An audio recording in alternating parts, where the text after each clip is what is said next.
Queridos alunos, tudo bem? Vamos para a nossa aula de história dessa semana.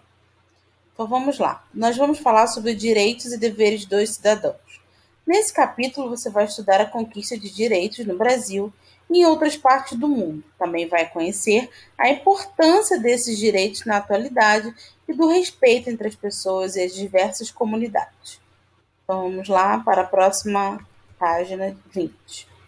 Até o momento, estudamos a origem da cidadania e como a sua prática foi fundamental na conquista de direitos.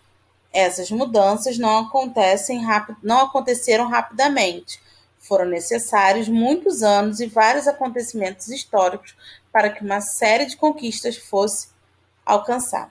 Na atualidade, para que os cidadãos participem da sociedade de forma harmônica e respeitosa, é necessário cumprir um conjunto de direitos e deveres. Então, nós temos direitos, mas também temos deveres como cidadãos, né? Alguns direitos aqui. Todo ser humano tem direito à vida, direito de ir e vir, à saúde, à educação, à alimentação e à moradia. Também tem o direito de expressar livremente seus pensamentos, ser tratado com igualdade e justiça e de votar em seus candidatos nas eleições. Então, nós temos aí algumas ilustrações que representam. Alguns deveres. Os integrantes de uma sociedade devem cumprir algumas obrigações, por exemplo, pagar tributos e impostos, obedecer leis, votar para cargo do governo, respeitar os direitos de outros cidadãos e cuidar do meio ambiente. Então, nós temos aí também algumas ilustrações. Todas as pessoas têm direitos e deveres, os quais devem ser respeitados. Praticar a cidadania cumprindo com suas obrigações de cidadão e respeitando os direitos de outros indivíduos é um dos caminhos para se formar uma sociedade mais justa e igualitária. Igual, né? Direitos iguais. Os direitos dos cidadãos se estendem a todos, crianças, adultos e idosos, independente de serem homens ou mulheres. Entretanto, em muitos momentos, é importante a comunidade reconhecer que alguns grupos precisam receber uma atenção especial, pois são mais vulneráveis. O que quer dizer isso? São pessoas frágeis, que têm condições mais frágeis, como é o caso de crianças e idosos, que na maioria das vezes não conseguem se defender sozinhos, né? Então aí nós temos o Estatuto do Idoso, que é um documento que trata dos direitos desse grupo de pessoas. Alguém é considerado idoso a partir dos seus 60 anos. Então vocês vão ler o artigo 3 do Estatuto do Idoso e vão responder essas perguntas que estão aqui. Conquista de direitos no Brasil. Em 1988 foi criado aqui no Brasil a Constituição Federativa do Brasil, né? Nela, né, cujo tem algumas informações.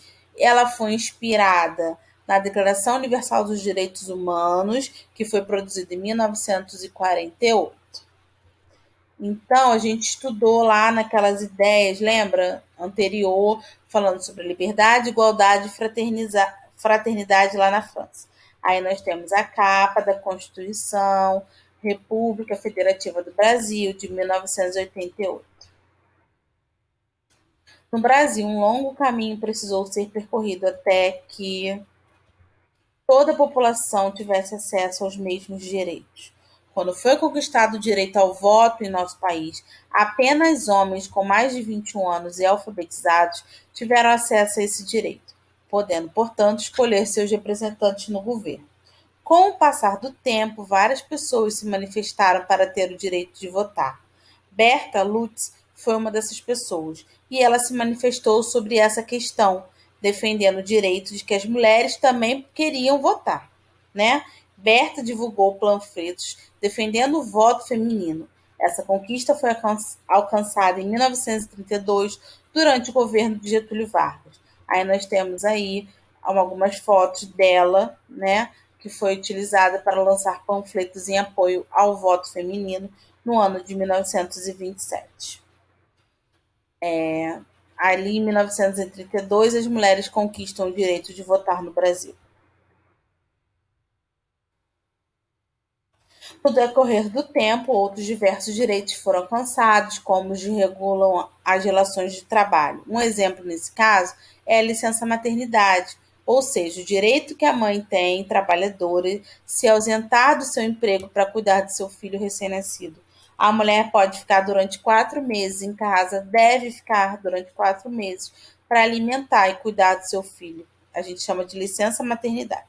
A conquista de direitos tem por objetivo formar uma sociedade mais igualitária e justa para diversos grupos que compõem essa sociedade. As crianças têm direito à educação, à saúde, à cultura, à liberdade, entre outros, assegurado pelo Estatuto da Criança e do Adolescente, que é um documento que a gente conhece como ECA, tá? A língua brasileira de sinais, que é Libras, permite a interação de pessoas com deficiência auditiva. Essa língua é baseada em expressões e gestos, cada um com determinado significado, né? A língua dos sinais. Os indígenas, por muitos anos, buscam garantir seus direitos no Brasil.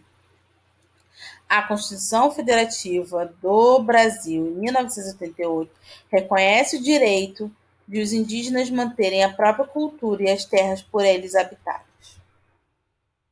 Página 26, eu coloquei lá no arquivo do Word, que está no site, como atividade de história, tá bom?